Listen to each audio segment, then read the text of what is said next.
I've been a personal trainer for about 7 years, and I get asked about squats a lot of the times. And today I thought I should jump in here so I can help you perfect your squats and maximize on the exercise. My name is Mapule, also known as Queen Fitness, and I'm gonna be taking you through my workouts. This is Adidas Real Strength, a training series where you have trainers like myself to help elevate your strength training. And if you want a squat masterclass, keep watching. Let's get it. Okay, as you can see, I am putting my drop set 3. You want to make sure that you don't injure yourself. It's very important to wear the right training gear. You can see I start with my ankle rotation just to make sure that we get those ankles ready because they'll be carrying a lot of weight. I had a knee injury, so what I do all the time, they ask me to activate my glute minimus, so I'll do the rotation in and out, and then dive straight into the lateral lunges so that I can get all the big muscle groups fired up. You know, my hips, well, my glutes, my hamstrings, my quads, and then I'll fire it even more by pulsing, adding those pulses just to make sure there's good activation. My knees are ready, my ankles are ready, my hips are ready. You know, the joints, guys, they gotta be ready for these exercises. Get a nice rotation in and out, rotation in and out, rotation in and out. The very important reason why we also activate those hips is because we want to make sure that we don't feel lower back pains, because if you're tight on the hips, sometimes you'll feel that pain on your lower back, and we don't want that.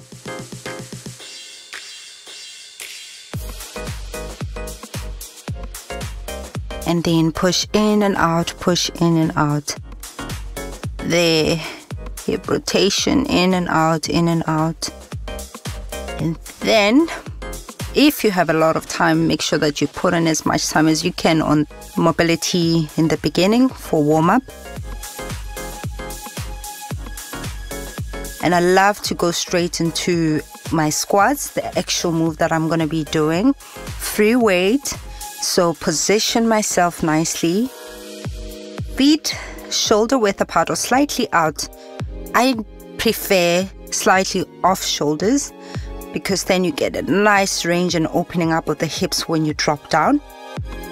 So now another thing that I want to emphasize is that you want to point your toes slightly out, and as you're going down, you open up the hips and keep the knees in line with the toes.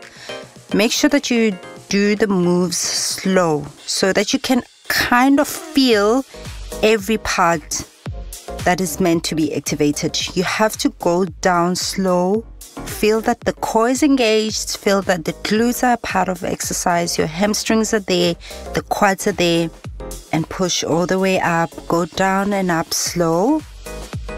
Get those muscles ready for the exercise. Let's dive straight into your squats. But now we think about how we position everything. Ground your feet.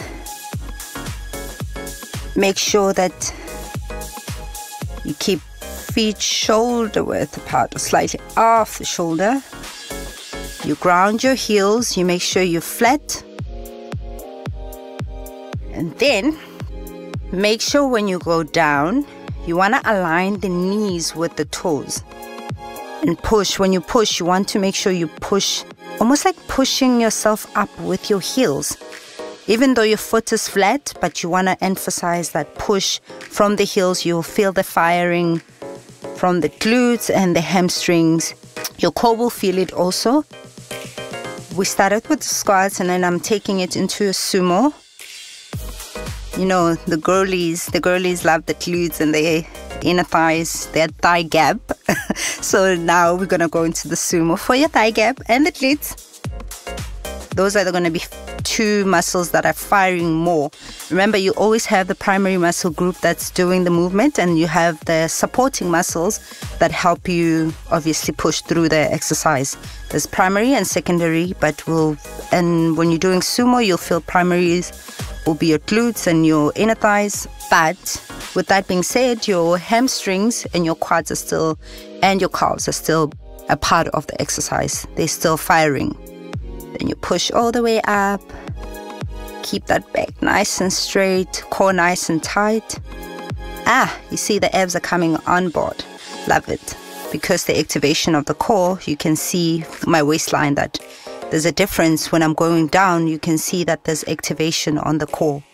You want to make sure the knees are always in line with your toes. Do not let the knees collapse in. You want to make sure they're out so that the glutes are activated all the way up. Imagine you were sitting on a chair, but keep those arms upright so that it will help keep your torso upright. All the way down, very controlled movement. And squeeze up. Shake it off because you got this.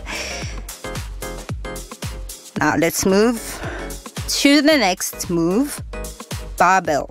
Everybody's favorite.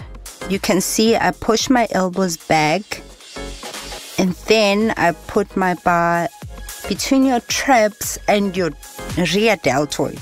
There's a gap there where you can place the bar, but be mindful that once you put the bar there, you want to pull it in, pull it down. Imagine you were bringing your scapulars together. So like really pulling your lat in, squeezing that back because you want to activate and support and feel like solid.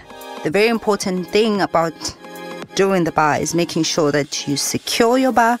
It's between your trap, the top, and your rear delt. Just secure it in and bring your scapulars together. Squeeze that lat in, secure it. Remember, feet slide off the shoulders, and then you point out, you rotate, activating the glutes, the minimus, and then you sit into your squats, trying to keep that back upright, core nice and tight. You want to make sure your spine is in alignment from the neck all the way to the hip. Mind you, my hands are solid. They are really, really pulling that bar down because you don't want any problems. You don't want it slipping. So you want to keep it solid. And you want to make sure those muscles, those back muscles are a part of everything. Remember, the core is around your waist.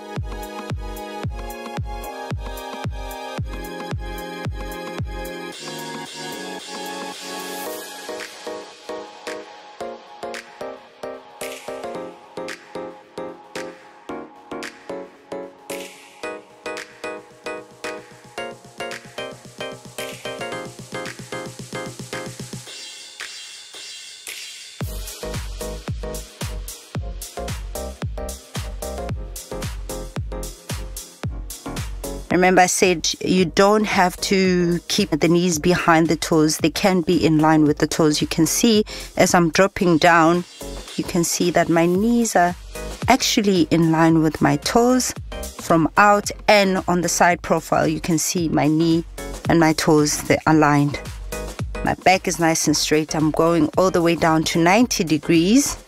But if you're quite flexible, you're more than welcome to drop it lower.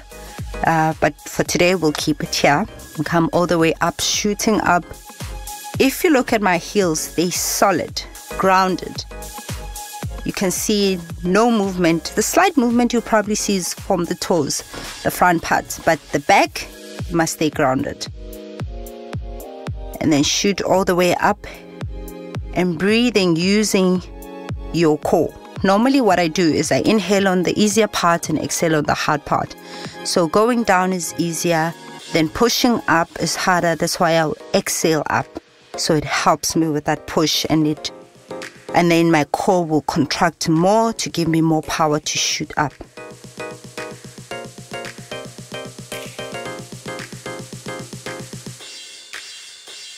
So now we're gonna dive straight into my absolute favorite exercise. If you train with me and I haven't done this exercise with you, there's something wrong. So all the people that I've trained with, they have to do this exercise. It's a must. Especially if you come to me and be like, I want glutes like yours, I want abs like yours, I want thighs like yours. Bulgarians is a plug. Let's get into it. Remember, the wider the stance, it's gonna be a lot more harder. And also you might be firing a lot more with the glutes and the hamstrings. The narrow the stance, you're gonna be firing more with your quads.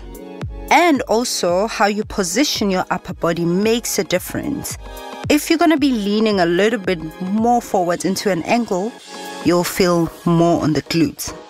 And if you stay more upright, you'll feel it more on the quads. So let's dive into it. Make sure that the front leg is grounded. Your heels are on the floor and you push with the heels. As you're going down, one other thing is you want to make sure the leg that you're putting on the bench is not behind the leg that's on the floor. And when you place that leg on the bench, you maintain that feet shoulder width apart angle.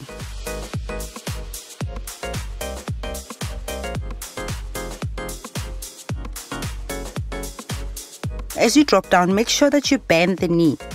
Bend that knee softly so you can feel, okay, my heel is grounded, my back foot is solid on the bench, my knees bent. Now think about the angle. My core is tight. Is my back straight? Is my neck in line all the way down to the bottom?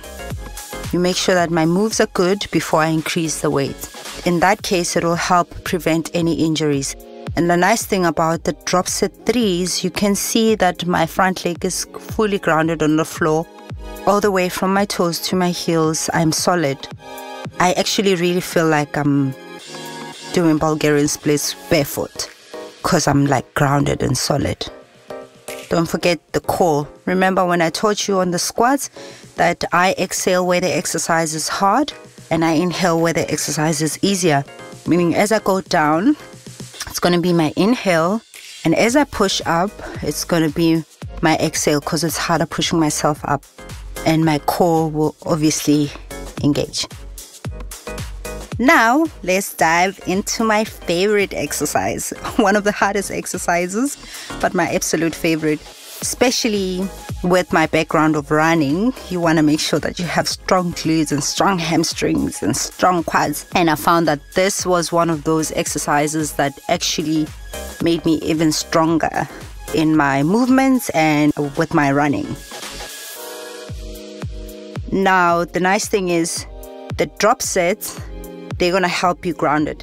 This one specifically, if your shoe doesn't have stability, it's going to be very hard for you to do the move.